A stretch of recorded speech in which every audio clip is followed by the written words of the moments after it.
Grab your imaginary passports and your bags because it's time to become world-trotting explorers right where you are. Hello. My name is Asher and I'm your host along with my mom, Kristen. And we also have Asher's sister Arden joining us on the show today too.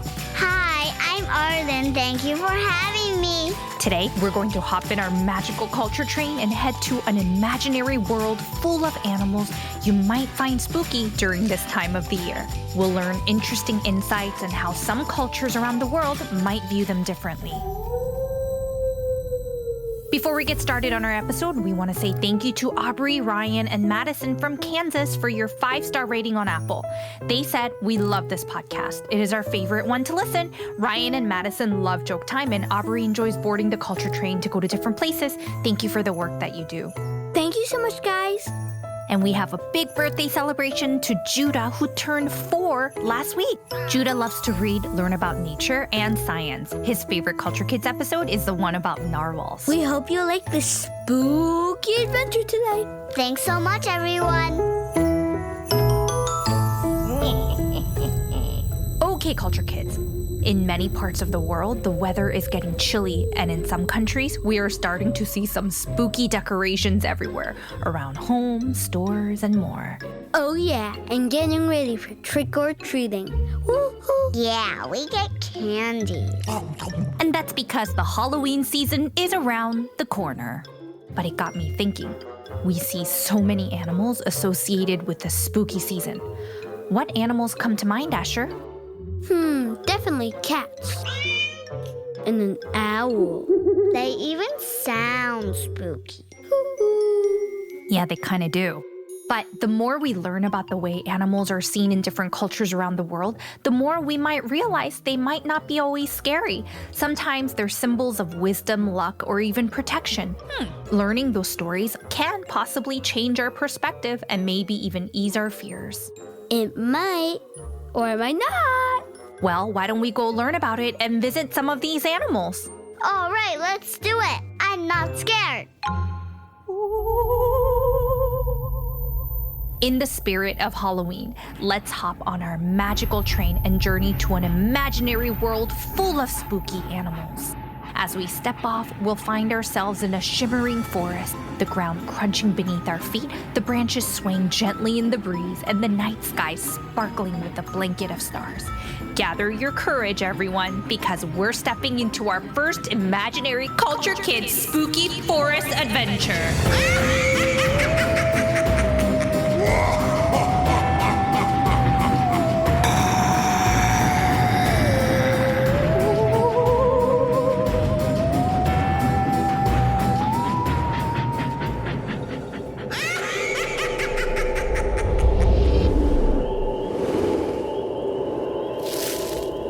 Welcome to our Culture Kids Spooky Forest Adventure.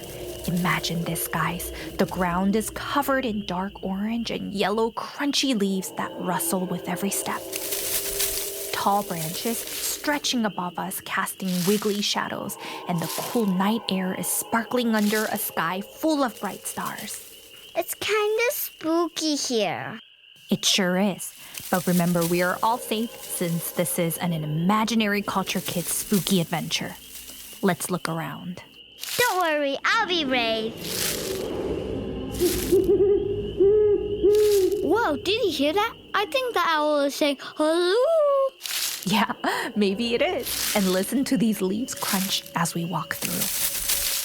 It's like we're marching on potato chips. I'm hungry now.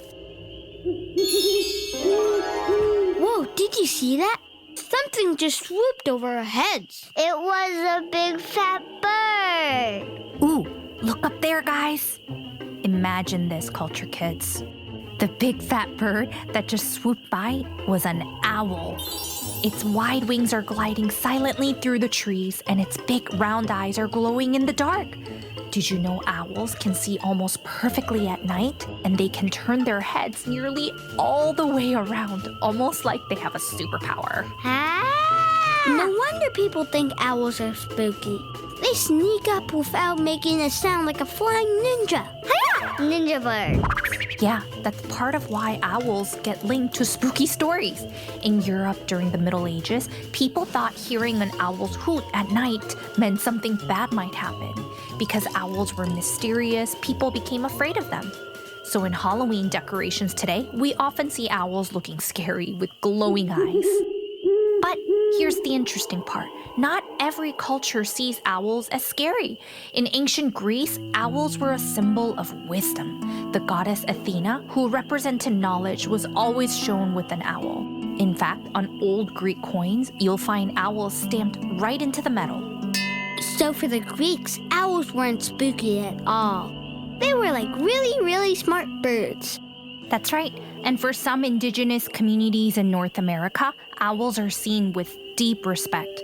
The Hopi people are a Native American tribe who have lived for hundreds of years in the southwest part of the United States. Oh, and now what is Arizona? You got it. Some Hopi people believe that owls can also offer protection and bring important messages. That makes me think of the owl's hoo-hoo sound differently. Yeah, maybe it's not spooky. Maybe it's trying to teach us something. Like a teacher. What do you know, Mr. Owl? Okay, I think this owl wants to be left alone. Let's keep walking. Do you want to know something super cool? Always. Get it? Always, but always. That's funny. Yeah, good one. So to some people in Japan, owls are seen as good luck, and the word can be written with characters meaning no hardship. So owl charms are popular for good fortune and protection. And my favorite part is that there are even owl cafes in some countries like Japan, Korea, and China, and probably more. Huh? Like a cafe for owls? Yeah, it's a cafe where you can sit with owls, pet them, and feed them. No way. That is so cool. I would love to go someday. It's like I love a cup of tea with the side of an owl hangout. Yay. Basically, yeah. Well, that's cool. A spooky animal can be symbols of other things to other cultures. Well, there goes our owl friend soaring off into the forest at night.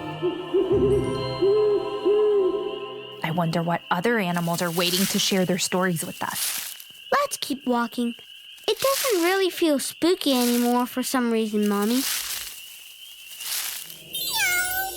Ooh, did you guys hear that? I hear a cat. Where are you? Meow. Kitty, kitty. Over there, behind the big shadowy tree with long branches. Wow, I see a very black cat with bright yellow eyes. Interesting you say that, Asher. The black cat's eyes really do look like two little lanterns in the dark. That's because cats have a special layer in their eyes that helps them see at night. It reflects light and makes their eyes kind of look like they're glowing. That's so cool. Long ago, people didn't know that science yet, so they thought the glowing eyes were magical. In Europe during the Middle Ages, many believed black cats were witches' companions or even witches who could turn into cats. That's why during Halloween, we often see black cats sitting next to witches. So their eyes aren't actually magic. They just look magical. I bet that's why people said they had powers back then. But here's where it gets fun. Even though black cats were once seen as spooky in some parts of Europe, in many other places around the world, people think black cats could be lucky. Wait, really? Lucky cats? Yeah. Again, going back to Japan, black cats are actually thought to bring good luck, especially to young women hoping to find love or to families wishing for happiness. You can even find those maneki neko statues, those little waving cat figurines, painted black to bring protection and good fortune. Oh wait, is that why I see those cute Japanese cat statues with their paw raised up at some sushi restaurants? Yeah, the paw goes up and down. They're so cute. Yes, exactly. They're called maneki neko. Maneki neko. I want one. Most are white or gold, but some are black, meant to keep away bad luck. And in the United Kingdom, black cats are also considered lucky to some people, especially for sailors. Long ago, sailors' families would keep black cats at home, believing they could keep their loved ones safe while at sea. Some sailors even brought cats onto their ships for protection and safe travels. Aw, can you imagine a little black cat with a sailor hat saying, "Aye, aye, Captain. Now feed me more fish." That is adorable. And some people in England and Scotland still think that if a black cat shows up at your door, it means good fortune is about to arrive. So while in one place a black cat might seem spooky, somewhere else it's a symbol of hope, safety, and luck.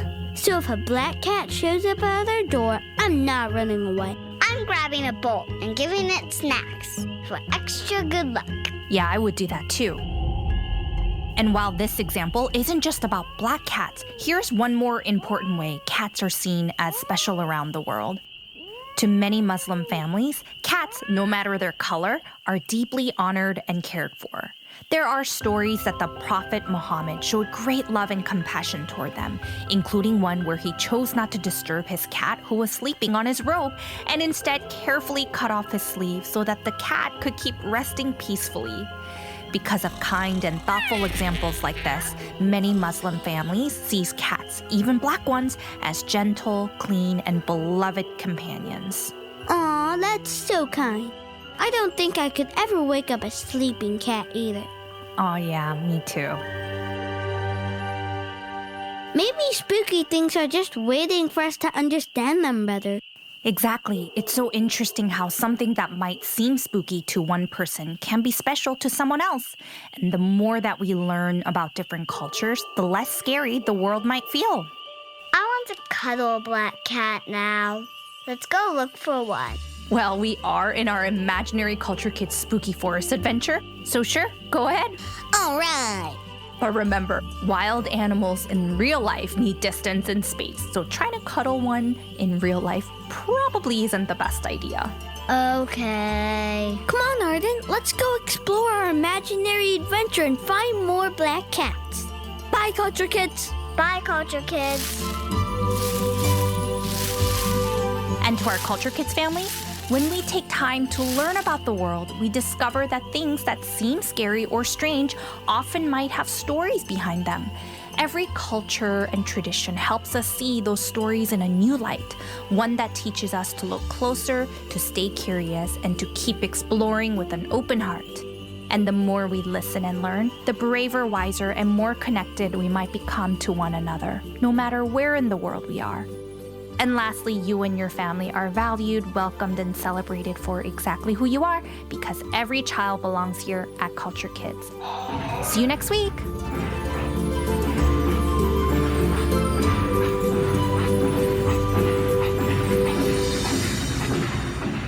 Joke time!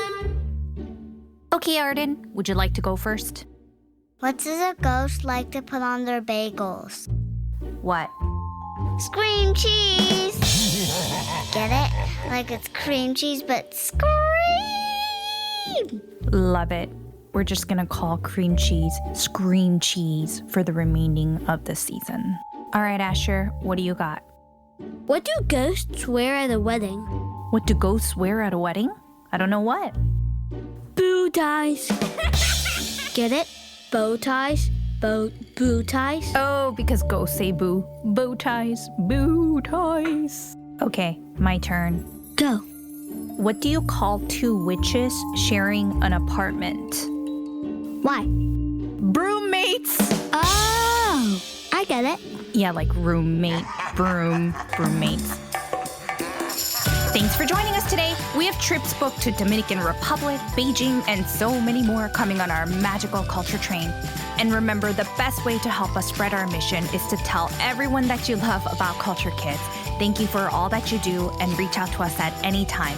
See you next week. Bye-bye.